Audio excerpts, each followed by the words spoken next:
Olá, confreiras e confrades da Sociedade Espírita O Semeador, em Salvador. Eu sou o professor Danilo Cruz, trabalhador do Centro Espírita Paulo e Estevão, também de Salvador. Estou aqui hoje para conversarmos um pouco sobre o tema desafio afetivo, que é inspirado em um capítulo do livro Mereça Ser Feliz, psicografado por Vanderlei Oliveira, do espírito Hermance de Foucault. Foi uma grata satisfação ter a oportunidade de estudar esse capítulo e ter as reflexões que eu tive para poder trazer hoje para a gente conversar um pouquinho a respeito.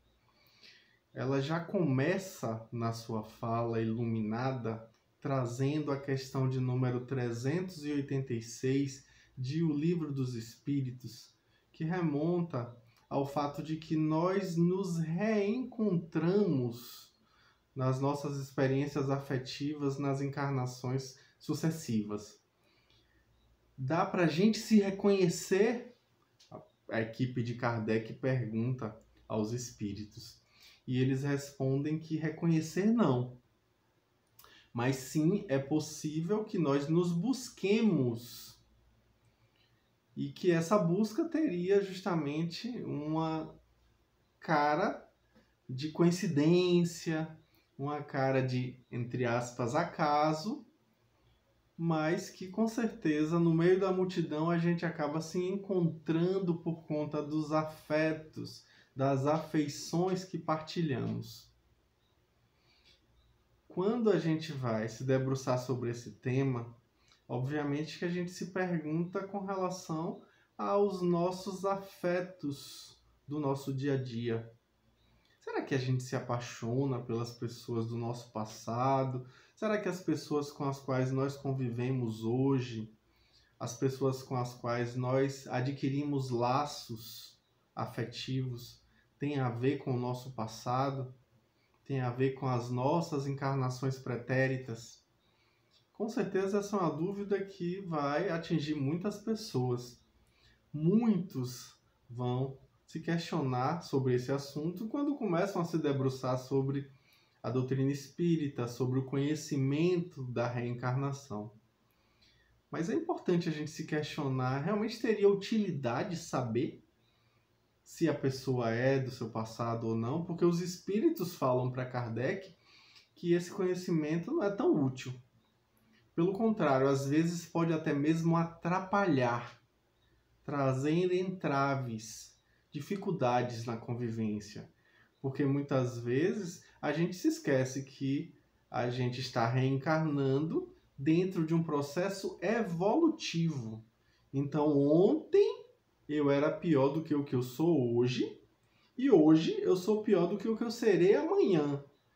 Portanto, na minha encarnação anterior, com certeza, eu era muito pior do que o que eu sou hoje, né? Muito pior do que o que eu vivo hoje. Se não muito pior, eu estou no mesmo nível, estagnado. É uma possibilidade. Mas, com certeza, eu tive mais oportunidade de amadurecimento de lá até aqui. Portanto, é bem provável que eu tenha amadurecido um pouquinho que seja nesse processo. Então, se hoje eu já sou um sarapatel de coruja, imagine antes. Será que vale a pena lembrar o que eu fiz antes para as pessoas com as quais eu convivo hoje?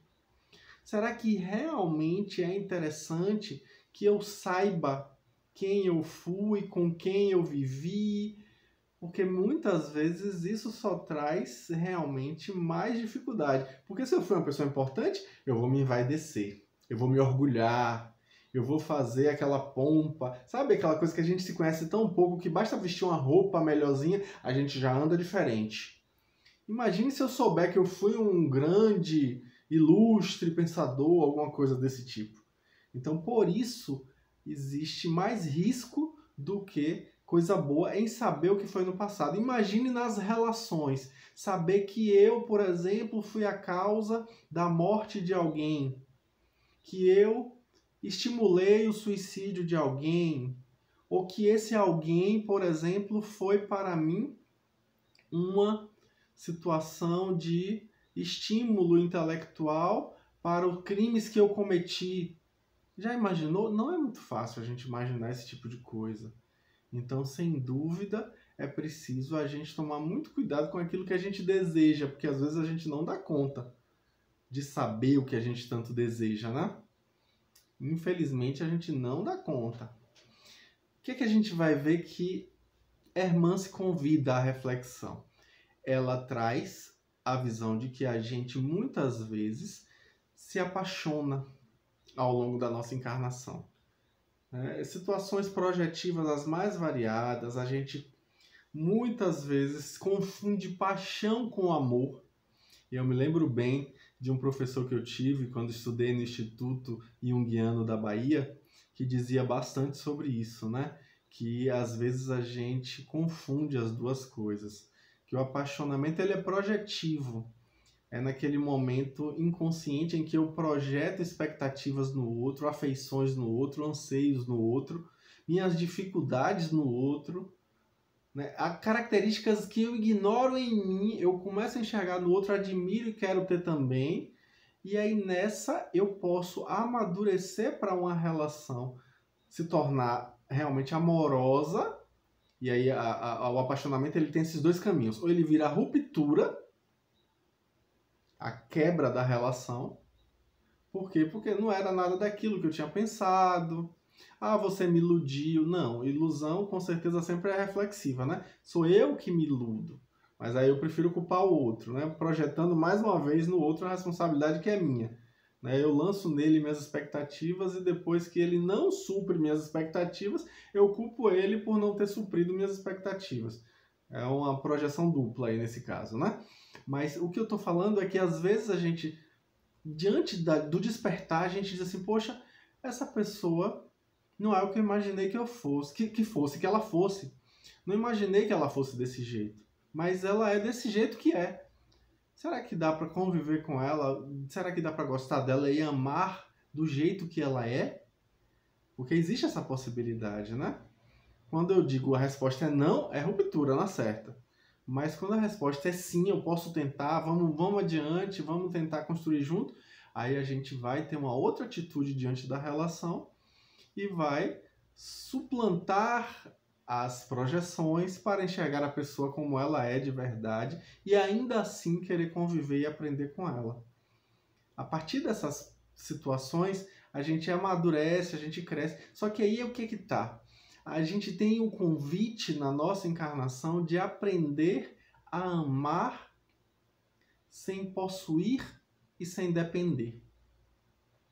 É o grande convite que a gente tem no processo reencarnatório, né? Na convivência. A convivência é sempre um processo educativo. A convivência é sempre um processo evolutivo. Nós estamos tendo a oportunidade de nos conhecermos no contato com o outro. Então, é um desbastar-se a partir do contato, a partir dos atritos que muitas vezes acontecem, nas discordâncias, também das concordâncias, também das cumplicidades, mas a gente tem sempre a oportunidade de amadurecer na relação. E aí, com isso, a gente vai se envolvendo de tal modo que, obviamente, a gente quer conviver com essa pessoa de maneira mais intensa. E aí é que surgem os casamentos, as relações afetivas mais aprofundadas. Aí eu me lembro bem de um colunista chamado Stephen Kanitz, que escreveu, eu li isso há muitos anos, mas ele escreveu uma coluna uma certa feita falando sobre a questão do casamento, né? Ele dizia no seu texto chamado Contrato de Casamento que quando ele conheceu a esposa dele, eles eram muito jovens, né? No momento em que ele escrevia o texto, eles estavam comemorando um aniversário de casamento bem longo, algo em torno de 50 anos de casados, algo por aí. E aí ele explicava, né, que as pessoas perguntavam para ele, poxa, como é que você conseguiu ficar tanto tempo com a pessoa em uma época na qual as relações são cada vez mais, digamos que, instáveis? e as pessoas simplesmente separam por qualquer motivo, os casamentos duram menos. Como é que você conseguiu conviver com ela tanto tempo? Aí ele sempre explicava a questão do contrato do casamento que ele havia feito, que era o quê? Quando ele se propôs a casar com ela, ele parou e foram conversar, ambos foram conversar, e ele disse assim: bem, eu tenho certeza que eu sou jovem demais e por conta disso, eu tenho certeza absoluta que eu vou encontrar ao longo da minha vida pessoas mais bonitas, pessoas mais inteligentes, pessoas mais interessantes do que você.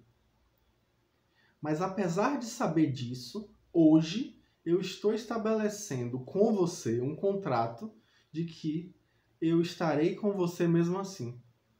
Porque nós estamos criando uma relação em que há o desejo recíproco de crescimento mútuo, de crescimento em conjunto. Então, por isso, eu sei que eu vou querer, em determinados momentos, romper com esse contrato. Mas eu estou, nesse momento, dizendo que estarei disponível para buscar respeitar com lealdade esse contrato. E aí, explicando para os amigos, dizia que, por diversas vezes, obviamente, eles quiseram romper. Chegou a arrumar mala para sair de casa, diversas situações. Ele fala assim que ele pensou em sair umas 2 ou 3 vezes, mas a esposa mais vezes do que ele. Mas eles perceberam que era preciso, na verdade, tomar consciência de um movimento natural de qualquer relação. Sempre estamos mudando, sempre estamos mudando. E nessa mudança a gente precisa se casar novamente com aquela outra pessoa que está à sua frente, que já não é mais a mesma. Do mesmo modo que você já não é mais o mesmo. Portanto, também o outro precisa conhecer essa nova pessoa e assim, quem sabe, ter a possibilidade de desenvolver um afeto mútuo e a continuidade da relação. Eu achava justamente esse texto extremamente pertinente quando vi que a opinião de Hermance de Faux é exatamente essa, de que nós precisamos aprender nas circunstâncias. Ela traz uma questão que eu acho que é interessantíssima para a gente ver, que as dificuldades afetivas acontecerão, sempre acontecerão, não tem como fugir de vivenciar a dificuldade afetiva. Elas existem, elas fazem parte da nossa vida. Muitas vezes nós nos interessaremos por outras pessoas, ela coloca isso muito bem no texto. Né? Haverá o interesse fortuito, isso é cabível, isso é plausível para uma situação onde a gente está vivendo, que é no planeta Terra, esse planeta que ainda é de provas e expiações, mas que está, com certeza, alcançando o status de mundo de regeneração. Mas o que a gente vai perceber nisso? De que é preciso ter uma abertura para o aprendizado diante da situação relacional. Ela nos convida a perceber que não basta simplesmente negar os sentimentos que quando eles vêm. A repressão não é suficiente para educar, diz ela literalmente. Né? A repressão não resolve, simplesmente dizer que não existe, né? É aquela história da música de Fagner, quando a gente tenta de toda maneira dele se guardar, sentimento ilhado, morto e amordaçado volta a incomodar. Então, repressão não é interessante, pelo contrário, às vezes até piora a circunstância, porque o sentimento ilhado volta a incomodar e às vezes volta, como diria meu amigo Naon Castro, com força, né? Volta de forma severa mesmo. Então é preciso a gente realmente tomar cuidado com isso. O que ela diz? Que a ignorância sentimental responde justamente por grande parcela da infelicidade humana. A nossa ignorância sentimental corresponde justamente com as fontes de infelicidade que nós ainda vivemos por conta da nossa dificuldade de aprendizado, a nossa imaturidade evolutiva. que é que a gente vai perceber dessa fala de Hermance? Que é necessário que a gente se abra para o aprendizado afetivo. Nós vivemos uma espécie de analfabetismo emocional. A gente às vezes não sabe sequer diferenciar nossas emoções, né? E às vezes sente um encantamento por alguém e confunde aquilo, acha que aquilo necessariamente é um apaixonamento. A própria Hermance vai falar, e eu vou repetir isso mais na frente, a questão de que às vezes você está tendo um reencontro de almas ali, mas na verdade de amigos. Uma afeição com relação à amizade do passado. E é preciso tomar muito cuidado para não confundir alhos com bugalhos. E a gente precisa estar muito atento, até porque isso leva em consideração problemas afetivos severos que vão destruir famílias, que vão influenciar na vida de crianças que muitas vezes estão sob a tutela dessas famílias. Então, com certeza, é preciso tomar cuidado com isso.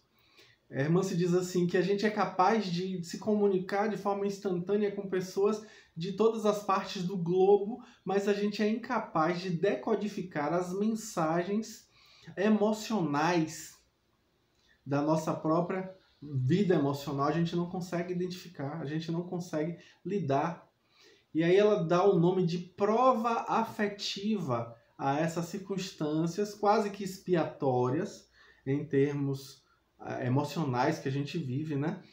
E ela vai falar uma coisa que eu achei bem peculiar, bem interessante, que isso traz um risco maior para o coração feminino por conta da natural sensibilidade que é mais comum no diverso feminino, na opinião de Hermance de Faux, né? Que esse tipo de situação vai ser mais grave, vai acometer com mais intensidade justamente as mulheres.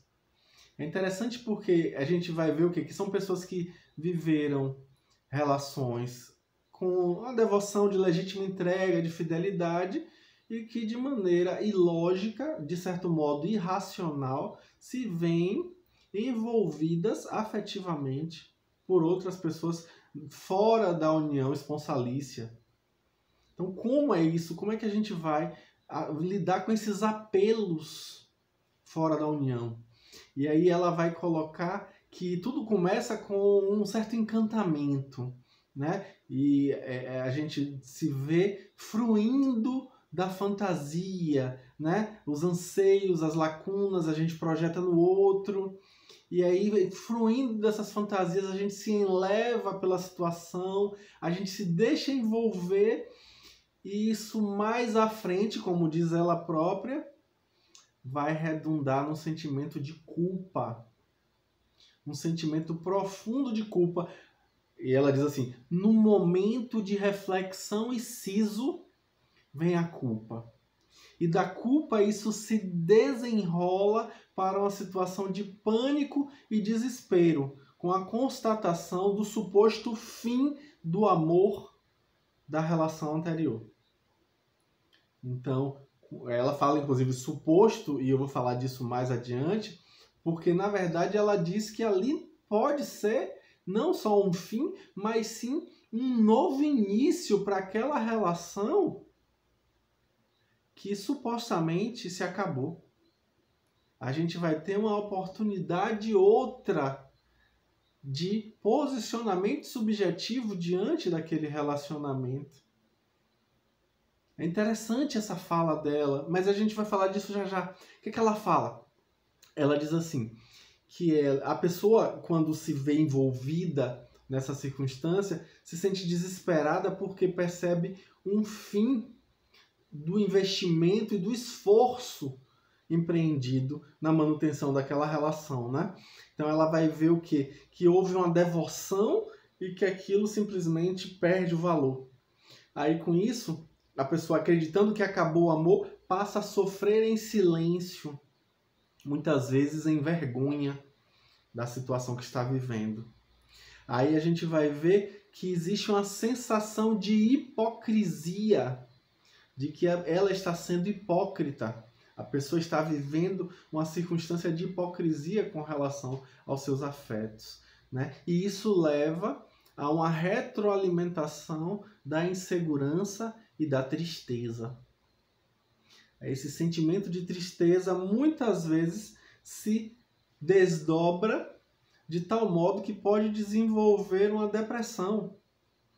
Ela chega a dizer que quando a pessoa reencontra esse novo alvo de afeição, invariavelmente ela vai sentir um desconcerto das suas emoções. Uma situação realmente de incômodo por conta do que está vivenciando afetivamente. Aí ela vai dizer justamente que as pessoas acabam se envolvendo em dramas passionais. Por quê? Porque se deixam emaranhar pelos sentimentos dos ciúmes, da raiva, da revolta, né? Ela fala da depressão e colocando nisso uma grande causa de tragédia social.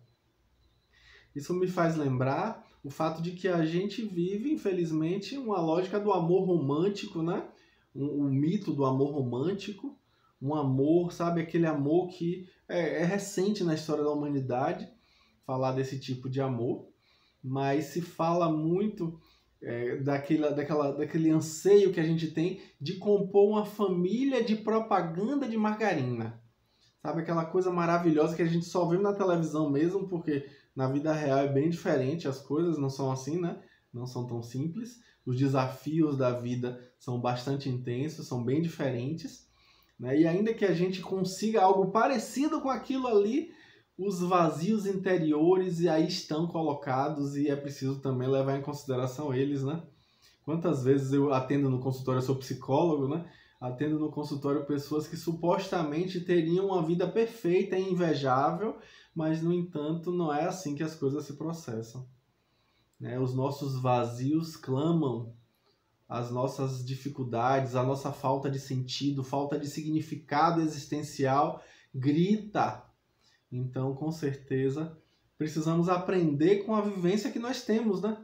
O grande caminho é esse, é aceitar a vivência, aprendendo com ela e crescer com ela. Obviamente que aceitar não implica numa passividade, mas sim numa perspectiva de crescimento, de amadurecimento, né? Que é o grande desafio de estarmos encarnados, né? É por isso que a gente está aqui no final das contas.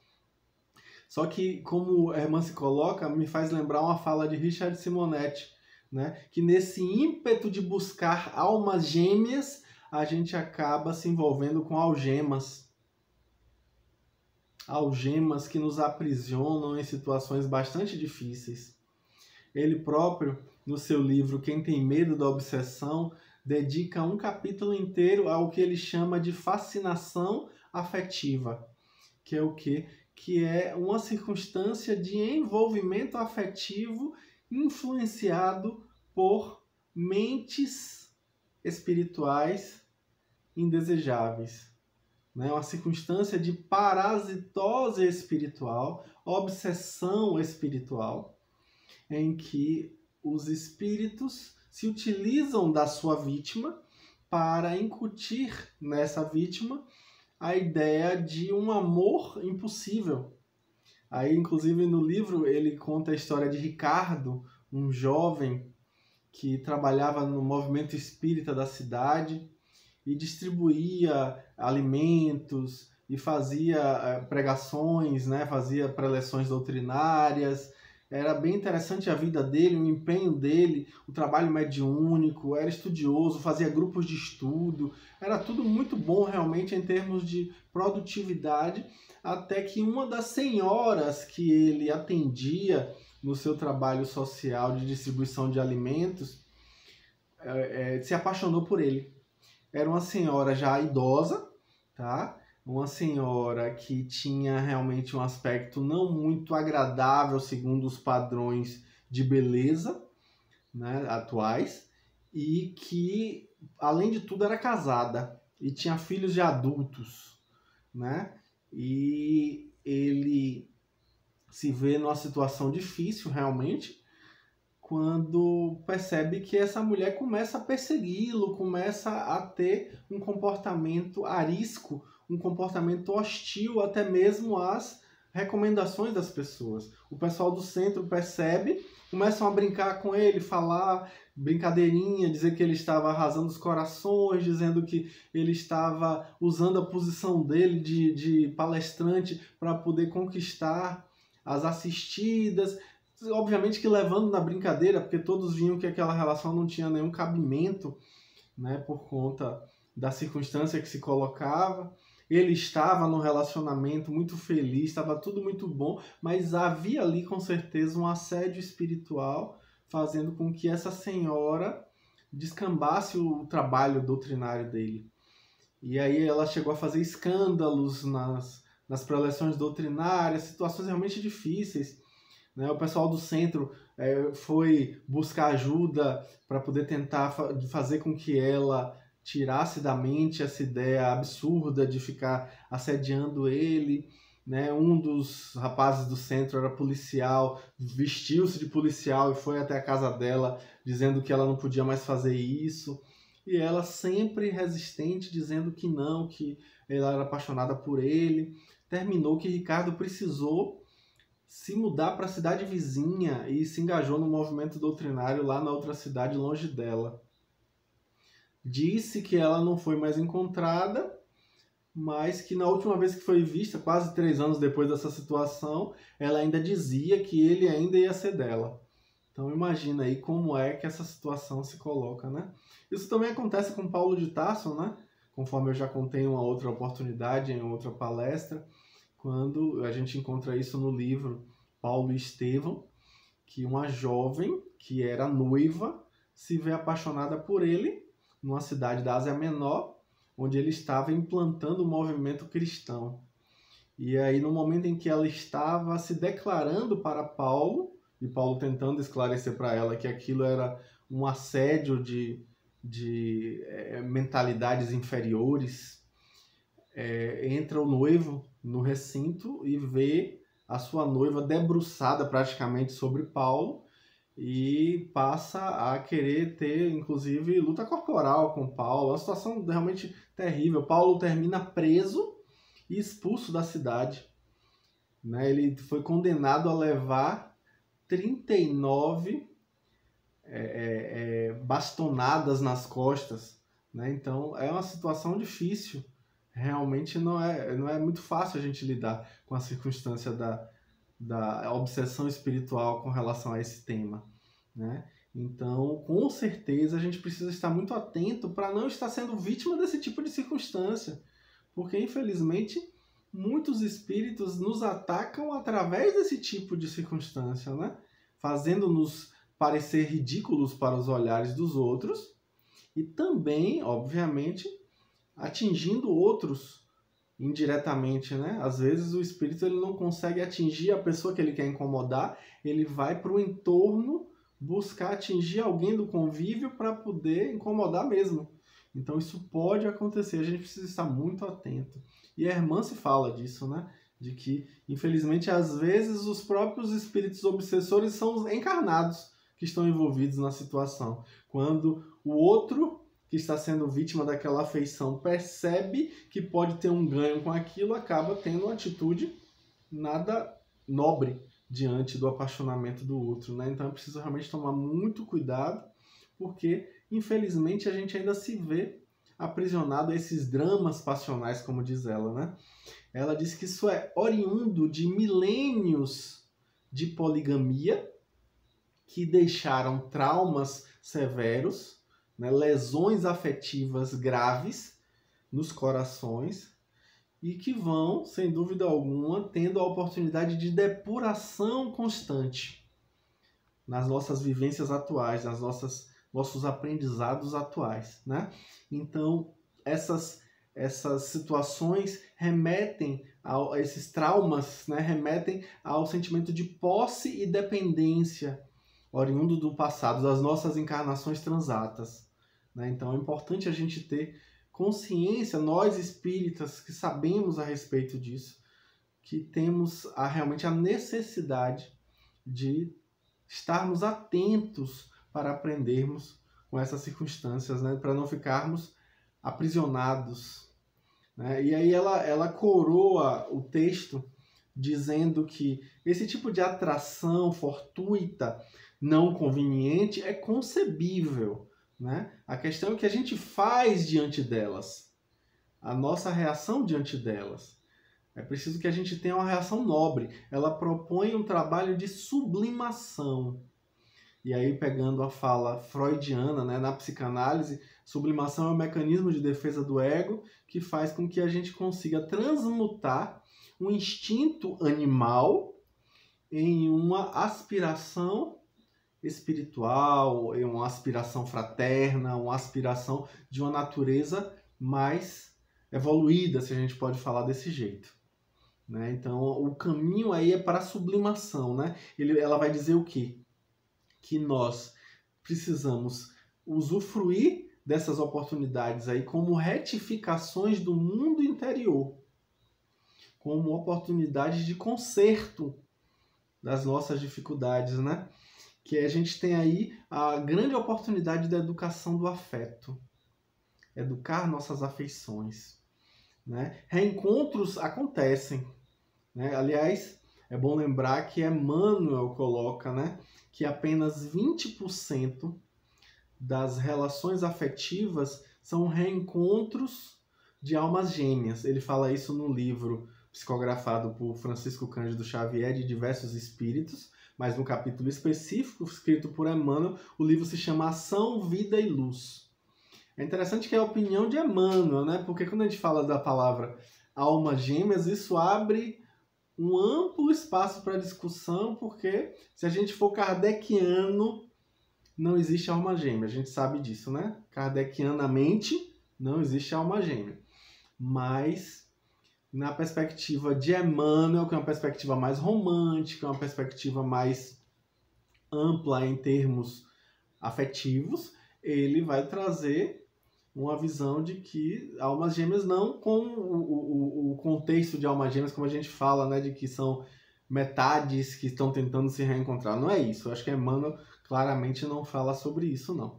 Mas diz que, né, 20% das relações afetivas apenas são reencontros de almas gêmeas, ou seja, os outros 80% são de algemas mesmo, né?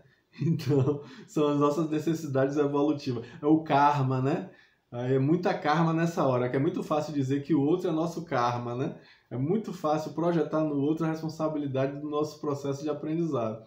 Na verdade, é nosso, né? São as nossas questões.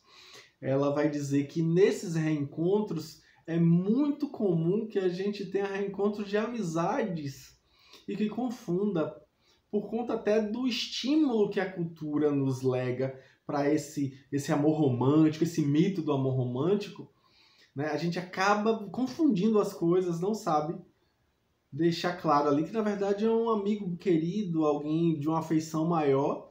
Mas o que é que ela traz assim que é interessante? Ela inclusive coloca um grifo nessa fala, né?